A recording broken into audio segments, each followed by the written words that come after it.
Hi, this is Mike Blum with the Studio for Teaching and Learning Innovation, and in this tutorial I'm going to show you how to host a meeting in Zoom. So you should already be at your Zoom webpage at cwm.zoom.us.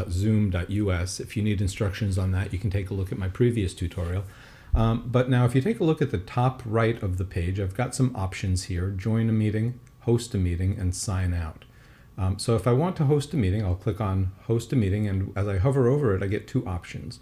With video off, if I just wanted to do a screencast with my voice, or with video on. I'm going to choose with video on, and I'll click with video on here.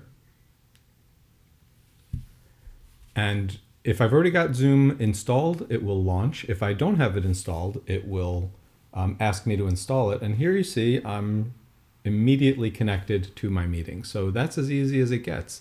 I just go ahead and click host a meeting, and it jumps me into a meeting session. We'll talk about what to do once you're in the meeting session in the other tutorials.